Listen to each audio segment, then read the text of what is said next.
Chers frères et sœurs, bienvenue à notre programme d'aujourd'hui.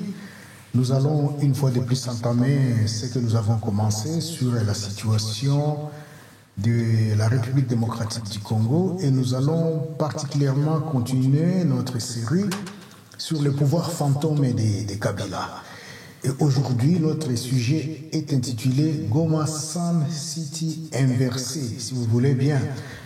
Avec cette option de Goma Sun City inversé, nous allons développer pas mal de choses que nous vous invitons à partager avec nous. Donc, dans notre introduction d'aujourd'hui, sans plus tarder, permettez-moi de vous le dire, dans notre introduction d'aujourd'hui, nous allons parler du piège.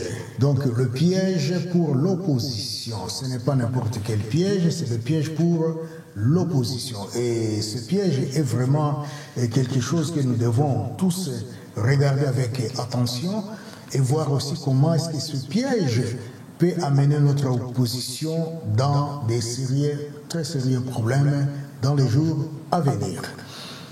Eh bien, le piège en général est silencieux, mais il se renferme.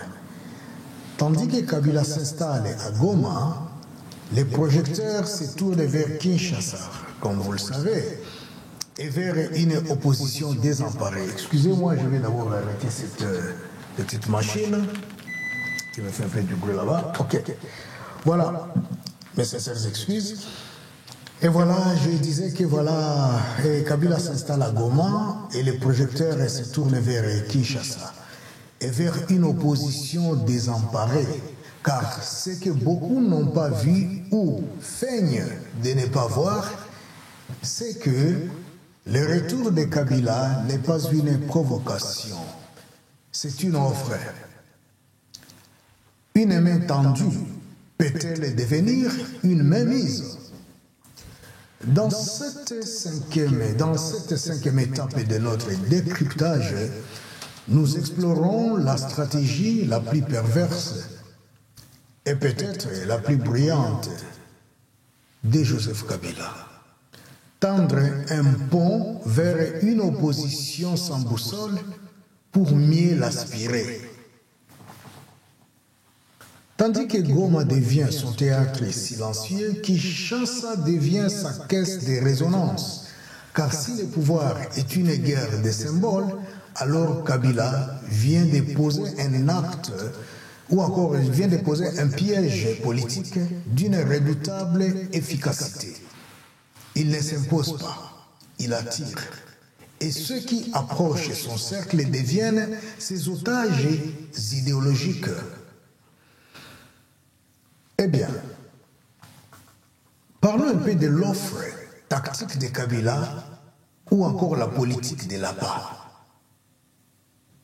Est-ce que c'est une offre ou encore c'est une politique de l'appât? Kabila n'a jamais été un tribun. Il n'a jamais cherché à émouvoir les foules. Sa méthode, le contrôle par les vides. Et cette fois-ci, c'est l'opposition qui tombe dans son absence. Joseph Kabila ne se déclare pas présidentiable. Il ne parle pas d'élection.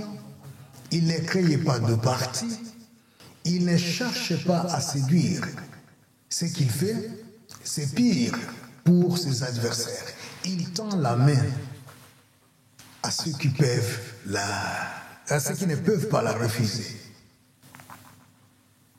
À Goma, dans une résidence bien gardée, il ne convoque pas, il reçoit. Il ne promet pas, il écoute.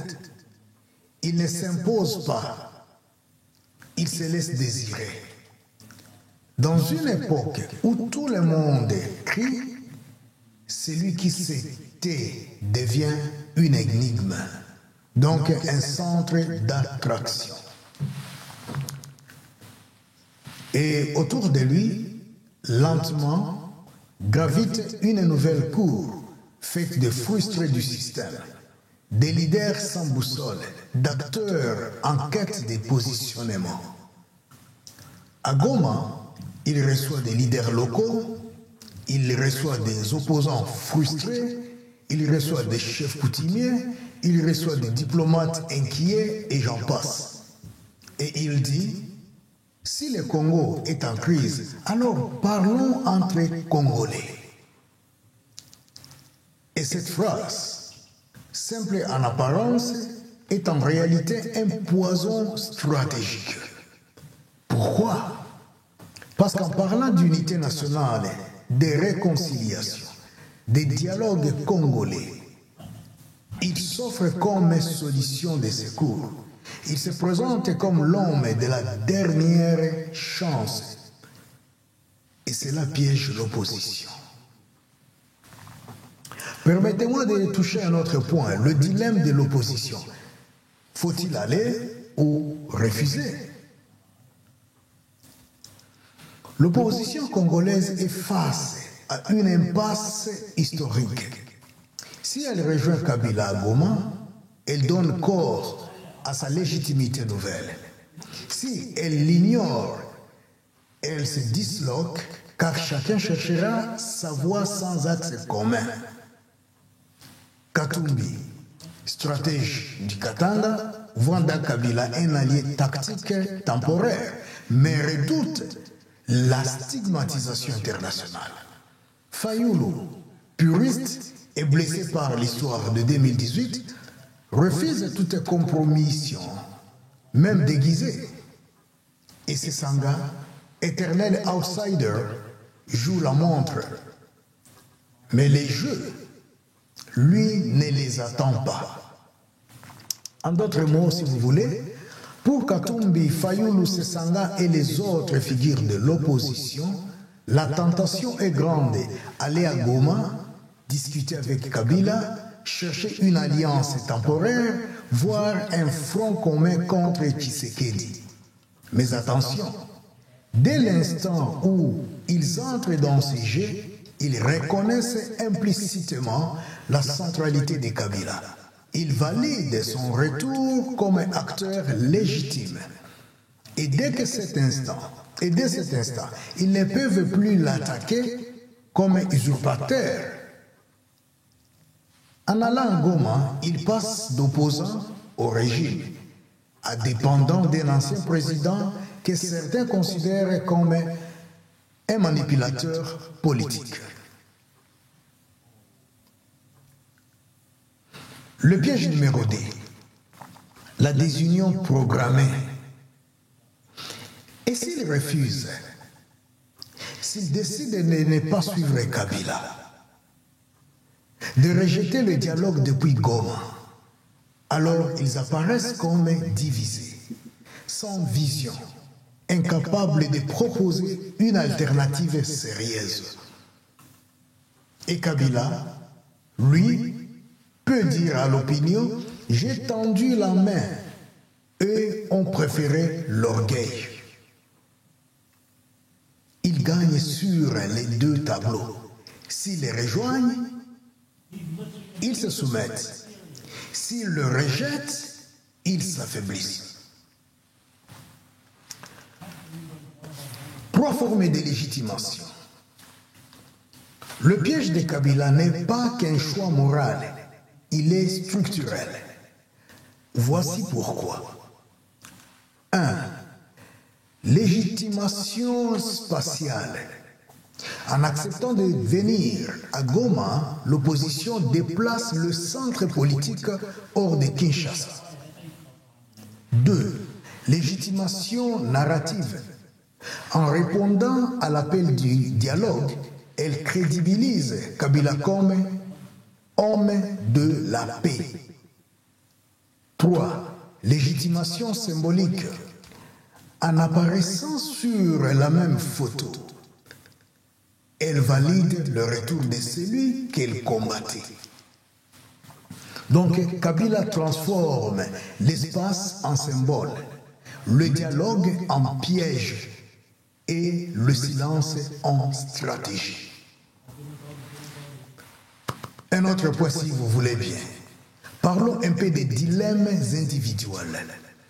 Katumbi, toujours en quête de respectabilité internationale, hésite.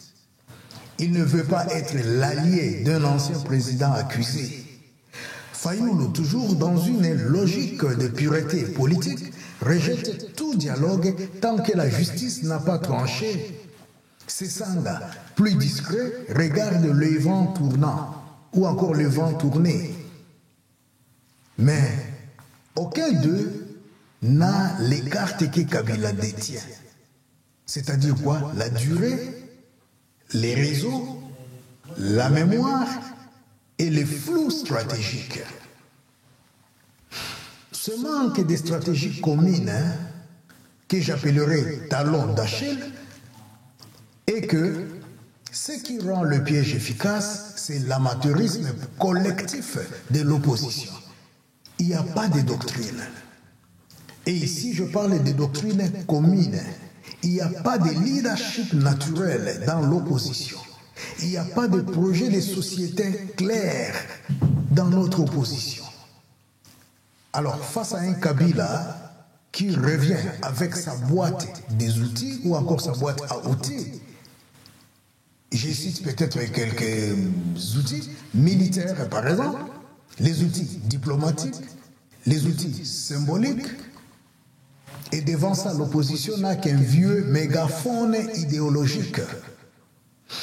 Et quand le vide stratégique rencontre la ruse silencieuse, c'est toujours la ruse qui gagne.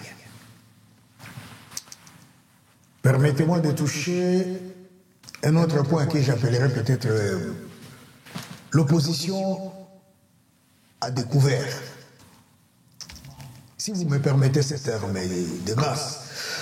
Alors ces pièges mis en place par Kabila révèlent aussi une autre vérité. L'opposition congolaise n'a pas de stratégie commune. Ça, je le souligne et je le répète. Elle n'a pas de base arrière. En d'autres termes, cette opposition n'a pas de figure consensuelle. Elle n'a pas de plan. Et face à cela, même un Kabila affaibli peut redevenir l'homme autour duquel tout gravite.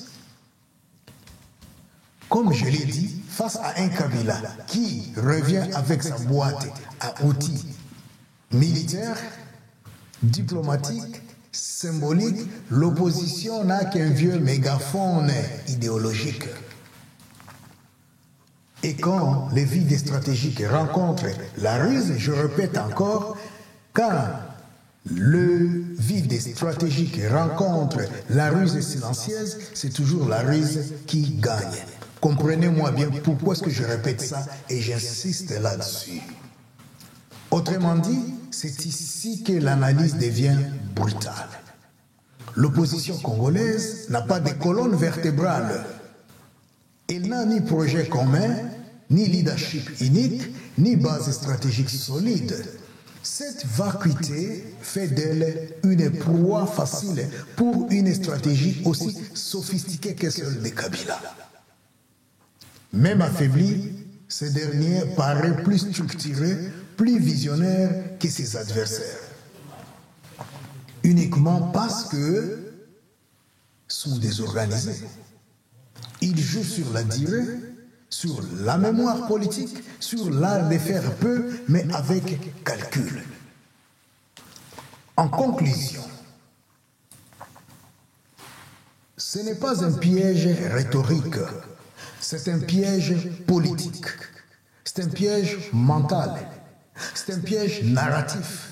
Kabila ne revient pas en tant que sauveur, il revient en tant que centre de gravité. Et chaque acteur, volontairement ou non, tourne autour de lui. Kabila ne demande pas qu'on l'aime, il demande juste qu'on le reconnaisse. Et chaque pas de l'opposition vers lui, même dans le silence, devient une reconnaissance.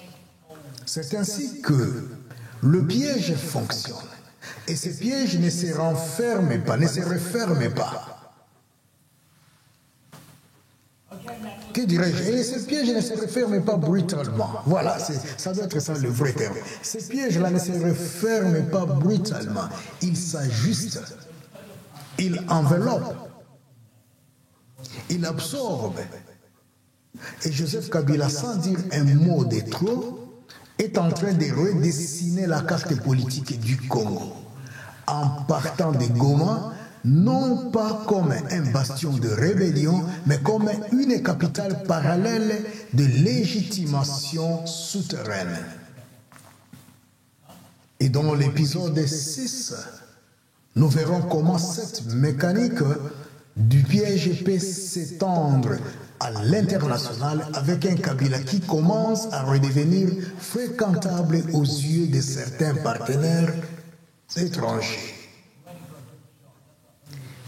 Ici sur Africa Daily Report, que j'appellerai aussi Africa sans masque, on ne regarde pas les discours, on regarde les mouvements.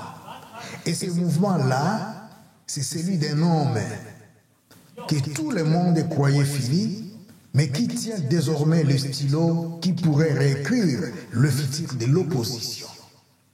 Dans le prochain épisode, nous verrons comment cette dynamique ouvre 3 scénarios pour demain.